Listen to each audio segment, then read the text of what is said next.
So I am back with this Mazda. Unfortunately, due to a storm here in the UK, I had to set up the tent.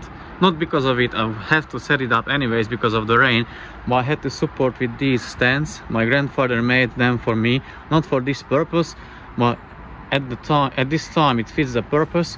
So basically what I'm going to do now, I'm going to try to get this one sorted as soon as I can. So the things remaining is the Walnut plus the intake ports, and then to fit back the new valve cover, as the exhaust camshaft is fine, so I don't need to fit the new one for the customer. And also, meanwhile, if I'm here and the valve cover is removed, I have really good access to the exhaust pressure sensor, and the customer had it changed for the new one, which is here.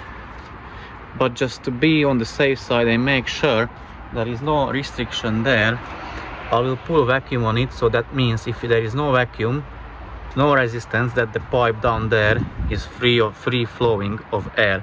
So it's connected. Here is my vacuum pump, and when I pull a vacuum on it, the needle doesn't move, so it's meaning it doesn't hold vacuum. So no restriction, everything is good, and I can put back the sensor, fit the new valve cover. I won't make a video at this time, in detail video on it, how to do, because I'm in a tight deadline, so I need to give the car back to the customer quite soon. So put the valve cover back, clean the intake manifold. Obviously I will show the results of it once I'm done, and then put back the intake manifold, the EGR parts, fit one ABS sensor, and the car is ready to be picked up. So that's it. I'll be back with some footage later.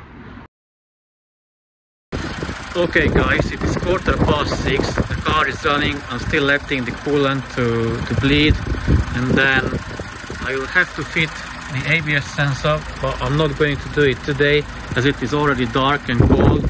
So first thing in the morning I'll fit the new ABS sensor, take it for a test drive, check for values, live data, and return the car back to the owner.